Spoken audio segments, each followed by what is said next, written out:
फरहान, मैंने आपके बचपन के बारे में कुछ जानकारी हासिल की। जी।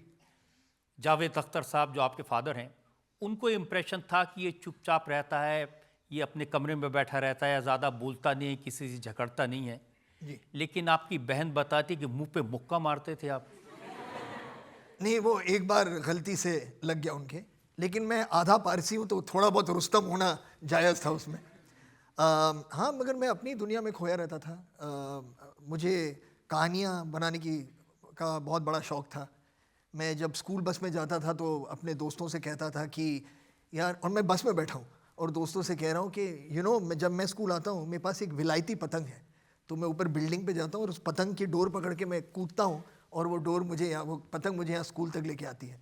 तो एक बच्चा तो ऊपर चढ़ गया था अपने टेरेस पर पतंग लेकर, तो उसके पेरेंट्स ने उसे पकड़ा, वापस नीचे लेके गए। तो my father didn't know all this. हाँ, झूठ बोलना तो आदत थी आपकी, हर बात में झूठ बोलते थे। जी जी हाँ, मैं झूठ बहुत बोलता था।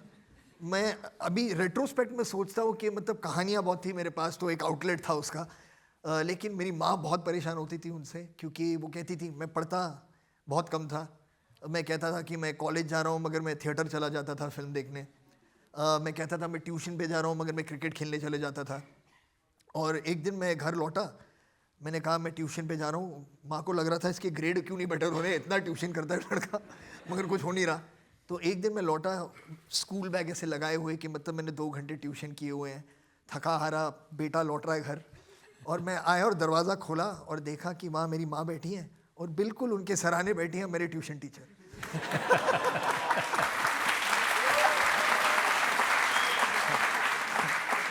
तो मुझे नहीं पता कि आप में से किसी पर ऐसी कोई घटना बीती है, लेकिन जेन्युइनली कहूँगा सर, वहाँ पर धरती फट गई थी। मेरे पैर ऐसे काँप रहे थे, कानों में मतलब गर्मी आ जाती है, ब्लड प्रेशर थोड़ा ऊपर हो जाता है, और इतनी मार पड़ी उस दिन। उसके बाद थोड़ा बहुत कुछ दिनों तक मैं सुधर गया था उसके बाद। और जावेद साहब को बिल्कुल पता नहीं चला कि आपके अंदर ये टैलेंट था। आप मिमिक्री करते थे, डांस करते थे, लेकिन वो अनअवेयर थे इससे। हाँ, मैं उनके सामने मतलब एक्चुअली सच कहूँगा तब भी शर्माता था, अब भी शर्माता हूँ। वो एक इंसान है जिनके सामने मैं खुलकर हिंदुस्तानी में बात नहीं कर पाता आज भी, क्योंकि मुझे लगता है कि यार मैं कुछ गलत कह दूंगा। उनकी मतलब जो नॉलेज है लैंग्वेज का उनको, तो उनके सामने ऑटोमेटिकली मेरा लैंग्वेज इंग्लिश हो जाता है। हाँ, ऑनेस्टली। और वो क्यों कहते हैं कि यार तुम मुझसे हिंदी में बात क्यों नहीं करते, तुम्हारी हिंदी ज़बान तो मतलब काफ़ी साफ़ है। तो मैं उनके सामने मतलब डांसिंग से लेकर मिमिक्री तक और यहाँ खुल के बोलने में आज तक थोड़ा बहुत हिचकता हूँ। तो झूठ बोलते थे, क्लास में नहीं जाते थे, पढ़ते नहीं थे, जितनी भी नालायकी के काम थे सारे करते थे। जी जी बिल्कुल।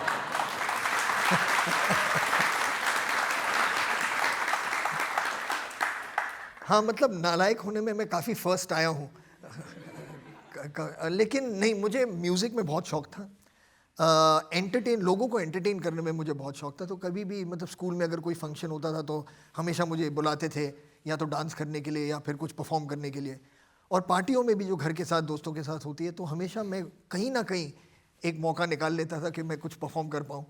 तो उन चीज़ों का शौक़ बहुत था मुझे, इसलिए बचपन से मेरी फैमिली को लगा था कि इसका कुछ होना हो, मतलब फिल्मों में ये तो आ ही जाएगा, ऐसा था उनका कुछ अंदाज़ा। और जब फिल्मों में मौका मिला, 17 साल की उम्र में आप असिस्टेंट कैमरा बन गए जी। लेकिन इतनी बड़ी फिल्म यश चोपड़ा की, श्रीदेवी जैसी आर्टिस्ट वहाँ पर थी, आपने श्रीदेवी को गिरा दिया। सर, मैं कौन होता हूँ श्रीदेवी को गिराने वाला, मगर ऐसा एक हादसा तो हुआ था। मैं असिस्टेंट कैमरामैन था। मनमोहन सिंह जी थे, मन जी बुलाते थे सब उन्हें, वो कैमरामैन थे यश जी के। तो उस वक्त जो मतलब सेट पर काम मिलता था, ऐसा कुछ स्ट्रक्चर तो था नहीं, तो मैं उनका 7वां या 8वां कुछ ऐसा असिस्टेंट था। तो एक यश जी की फिल्मों में एक हमेशा एक डांस होता था, moments of passion, moments of rage, ऐसा कुछ होता था। तो श्रीदेवी जी को कुछ बुरी खबर मिली है, तो वो अपने फ्रस्ट्रेशन को निकाल रही हैं डांस में। तो उसका जो एंड का जो लास्ट फाइनल शॉट था उस सीक्वेंस का, वो एक क्रेन शॉट था।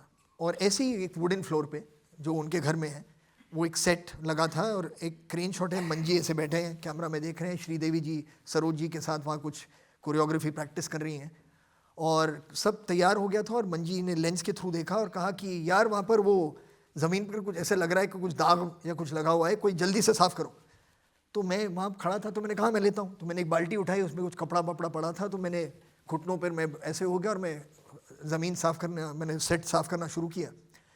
तो मैं ऊपर देख रहा हूँ, ऐसे मैं कह रहा हूँ मंजी हाँ, ऐसे करते हुए मैं जा रहा हूँ पॉलिश करता हुआ, और वहाँ से श्रीदेवी जी चल कर आ रही थी।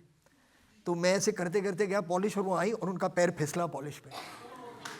और मैं सच कह रहा हूँ, मुझे बहुत कम होता है लाइफ में, लेकिन जब लोगों ने कहा जब एक्सीडेंट होता है गाड़ी का, तो ऐसे लगता है कि सब सारी चीज़ें स्लो मोशन में हो गई हैं, आपको सब याद रहता है। तो वैसे ही मुझे याद था जब श्रीदेवी जी फिसली, कि मैं वहाँ ऐसे खड़ा हूँ और ऐसे श्रीदेवी उड़ के जा रही है हवा में। नहीं, सच है। ऐसे वो पूरे उसके मतलब दोनों टांगे से ऊपर चले गए, और वो सीधा मेरे सामने धड़ाम करके यहाँ पर, बिल्कुल मेरे सामने मैं ऐसा हूँ, यहाँ पर श्रीदेवी जी लेटी हैं, और सन्नाटा एकदम सेट पर। कभी अगर आप फिल्म सेट पर गए हैं तो वहाँ पर सन्नाटा बिल्कुल नहीं होता, बहुत आवाज़ें होती हैं, लेकिन उस दिन इतना सन्नाटा हुआ कि मतलब आप अपनी सांस, दिल की धड़कन सब सुन सकते थे।